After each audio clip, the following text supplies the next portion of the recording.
আসসালামু আলাইকুম প্রিয় দর্শক, আবারও সেই মাগুরা। আপনাদের নিশ্চয়ই আসিয়ার কথা মনে আছে। কিছুদিন আগেই যে আসিয়ার উপরে খুব পাশবিক নির্যাতন হয়েছিল এবং তার বিচার কার্যও আমরা দেখেছি, যদিও সেটা নিয়ে মানুষের জনমনে ক্ষোভ রয়েছে। ঠিক এই থেকেও একটু ভয়ঙ্কর ধরনের আরেকটি ঘটনা ঘটে গেছে মাগুরার মোহাম্মদপুর উপজেলায়।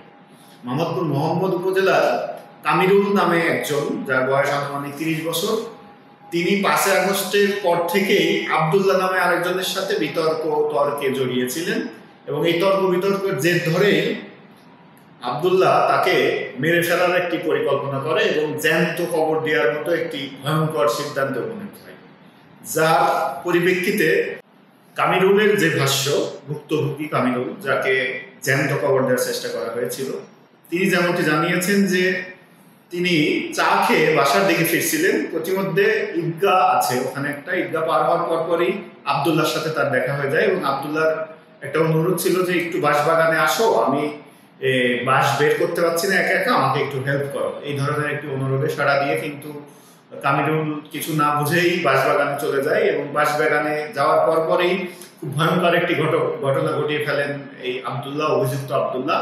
তার আবদুল্লাহর গলায় যে গামছা ছিল সেই গামছাটা খুলে নিয়ে আকস্মিকভাবেই তিনি কামিরুলের গলায় পেঁচিয়ে ফেলেন এবং গামছা পেঁচিয়ে শ্বাসরোধ করে তাকে হত্যার চেষ্টা করেন এবং কামিরুল সাথে সাথেই জ্ঞান হারান এবং জ্ঞান যখন ফেরেন তখন দেখেন যে তিনি হাসপাতালে অবস্থান করছেন।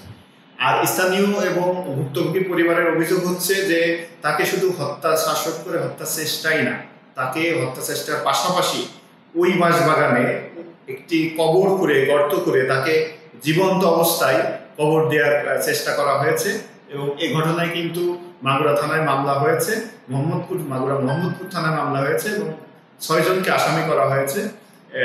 কামিরুলের বড় ভাই তিনি বাদী হয়ে মামলাটি করেছেন এবং তাদের যেই মামলাতে এজাহার, সেখানে স্পষ্ট করে উল্লেখ করা হয়েছে যে শুধু শ্বাসরোধ করে হত্যাও না, তাকে হত্যার পরে বা জীবিত অবস্থায় তাকে কিন্তু ওই বাঁশবাগানে কবর করে জীবন্ত অবস্থায় কবর দেওয়ার একটা চেষ্টা করা হয়েছিল।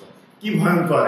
কল্পনা করা যায় 2025 সালে এসেও আমরা কোন যুগে এখনো আছি যে এখানে সামান্য কথা কাটাকাটির জের ধরে একটি মানুষকে জীবন্ত কবর দেওয়ার চেষ্টা করা হচ্ছে।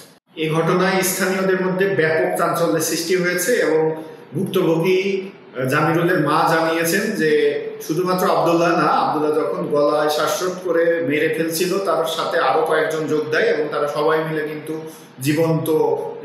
জীবন্ত জামিরুলকে কবর দেওয়ার চেষ্টা করে এবং একটা পর্যায়ে যখন একটি ছোট বাচ্চা দেখে ফেলে এবং সে তার বাবাকে ডেকে নিয়ে বাঁশবাগানের দিকে এগোতে থাকে, ওই বাচ্চা এবং বাবাকে দেখে তারা সবাই কিন্তু পালিয়ে যায়, এমনটি জানিয়েছেন ভুক্তভোগী কামিরুলের মা। এবং এই ঘটনা কিন্তু এলাকায় বেশ চাঞ্চল্য সৃষ্টি করেছে। মাগুরা পেরিয়ে এখন কিন্তু আস্তে আস্তে আশেপাশের জেলাগুলো সহ যশোর, ঝিনাইদহ সহ সারা বাংলাদেশে বেশ চাঞ্চল্যের সৃষ্টি করেছে এবং আইন শৃঙ্খলা বাহিনী ইতিমধ্যে এই ঘটনা তদন্ত শুরু করেছে এবং খুব দ্রুতই সঠিক তদন্ত সাপেক্ষে বিচার আমরা বাংলাদেশ সাধারণ যারা আছি তারা কিন্তু আশা করছি। ধন্যবাদ সবাইকে, সাথেই থাকবেন। আসসালামু আলাইকুম ওয়া রাহমাতুল্লাহ।